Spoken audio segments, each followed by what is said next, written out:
किसान साथियों राम राम। आशा और उम्मीद करता हूं कि आप सब ठीक ठाक होंगे।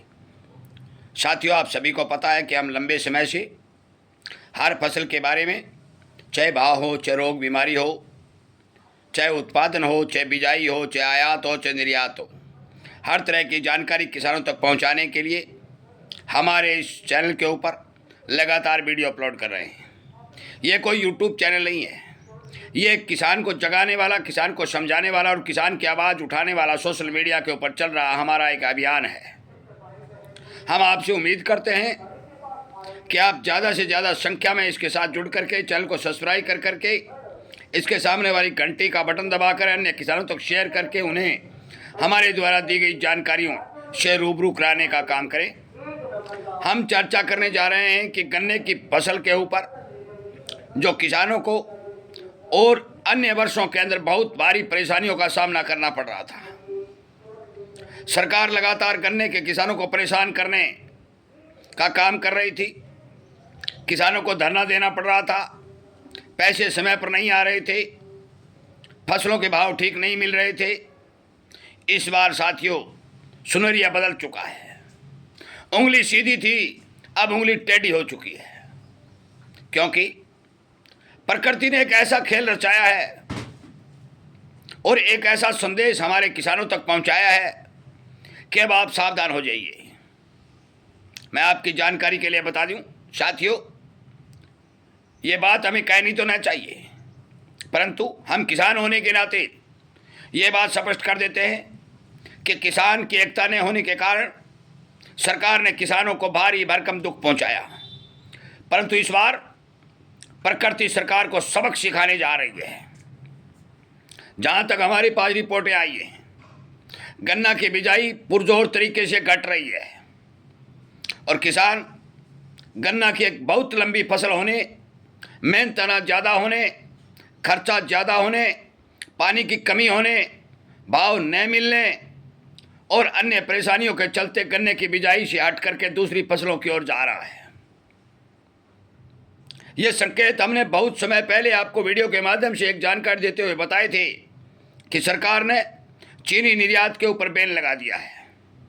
मैं आपकी जानकारी के लिए बता दूं साथियों, हमारी भारत सरकार 60 लाख टन से ज़्यादा चीनी निर्यात करती थी, जो एक वर्ष का डाटा था।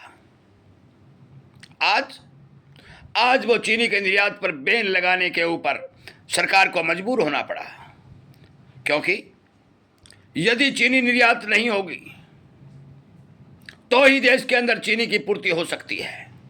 मैं तो यहां तक कहता हूं कि यदि किसानों ने एकता दिखाई तो जिस तरह से सरकार कपास आयात कर रही है, सोयाबीन आयात कर रही है, मैं कहता हूं आगे आने वाले समय में चीनी भी आयात करनी पड़ सकती है।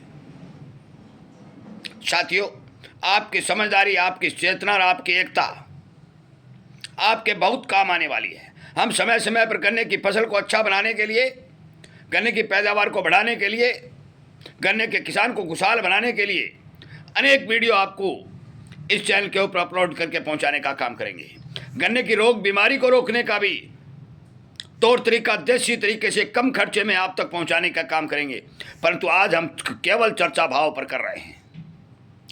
मैं क्लियर कर देता हूं, इस बार जिस किसान ने गन्ना बोया है और जो बो रहा है उसको भाव तो अच्छे मिलेंगे, उसकी पेमेंट भी समय पर आएगी, क्योंकि सरकार को इस बात का अच्छी तरह से पता हो चल चुका है कि यदि गन्ने के किसानों को परेशान किया गया तो आपको वो सबक सीखने को मिलेगा कि जो भविष्य में आप याद रखोगे। हमारे साथ उत्तर प्रदेश हो, चाहे पंजाब हो, चाहे हरियाणा हो, चाहे महाराष्ट्र हो, मध्य प्रदेश हो, अनेक क्षेत्रों के राजस्थान किसान जुड़े हुए हैं। हम जो किसानों से बात करते हैं, उनकी परेशानी सुनते हैं तो हमारे रोंगटे खड़े हो जाते हैं। और ये परेशानी देता कौन है? ये लगातार सरकार दे रही है, सरकार के नुमाइंदे दे रहे हैं और किसान की आवाज़ नहीं सुन रहे हैं। और उसी के चलते आज सरकार को चीनी निर्यात के ऊपर बैन लगाना पड़ा और सरकार को भारी भरकम नुकसान इसमें उठाना पड़ा, क्योंकि जब चीनी बाहर जाती है तो विदेशी मुद्रा भारत में आती है, देश का निर्यात बढ़ता है, देश का सहयोग होता है, सरकार की वाही होती है। परंतु अब पछताए क्या होता है जब चिड़िया चुग गई खेत सरकार ने गन्ना के किसानों की सुध नहीं लेते हुए उन्हें परेशान करने का काम किया। इस बार प्रकृति ने ऐसा मोड़ मोड़ा कि एल नीनो और कम बरसात की स्थिति को देखते हुए किसानों ने गन्ना को छोड़ करके दूसरी ओर डाइवर्ट होना शुरू कर दिया। यही नरमा में हुआ था। नरमा के किसान को इसी तरह परेशान किया गया। और नरमा की अब की बार जो मैं वीडियो अलग से बना के बताऊंगा कि भारी भरकम बिजाई नरमा की घट चुकी है। साथियों, आपकी मैं इस बात के लिए धन्यवाद करता हूं, आपकी सराहना करता हूं और मैं आपसे उम्मीद करता हूं कि आगे भी इसी तरह आप करते रहें। कि इन सरकारों ने 1960 से लेकर के 2026 तक जो स्कीमें बनाई, जो नीतियां बनाई, वो नीतियां आयात करने वाली कंपनी और बड़े बड़े घरानों के लिए बनाई। देश के किसानों को भगवान भरोसे छोड़ दिया गया और देश के किसान की तरक्की रुक गई। भाव नहीं मिले, रोग बीमारी फैल गई, फर्टिलाइजर की कमी आई, खाद बीज पानी सब कुछ इन्होंने ब्लॉक करके बड़े बड़े लोगों के घरों तक पहुंचाने का काम किया।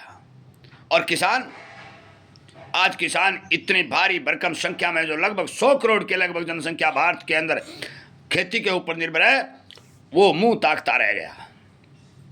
इस बार 2026 है, अनेक वीडियो में मैं बता चुका हूं, 2026 एक इतिहास रचेगा और 27 भी 2026 की कमी को पूर्ति नहीं कर पाएगा।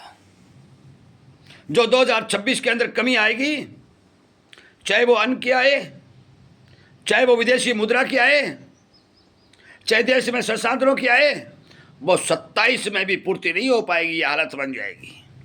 आज 150 करोड़ जनसंख्या के देश को जितनी भारी मात्रा में अपनी जीवन लीला चलाने के लिए जो वस्तुओं की जरूरत है, वह वस्तुओं की पूर्ति करने के लिए सरकार दर दर ठोकरें खाती फिर रही है, विदेशों के आगे गिड़गिड़ाती फिर रही है।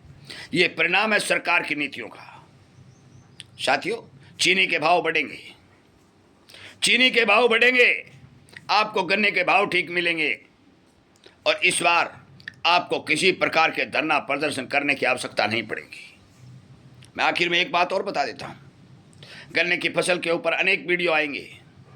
आपकी फसल अच्छी बनेगी, आपका खर्चा घटेगा, पानी की कम जरूरत पड़ेगी और जब आप उस गन्ने की बिक्री करोगे तो उस गन्ने के रस का महत्व भी अलग होगा। ये फार्मूले हम इस वीडियो के बाद जो वीडियो आएंगे उसमें आपको देने का काम करेंगे।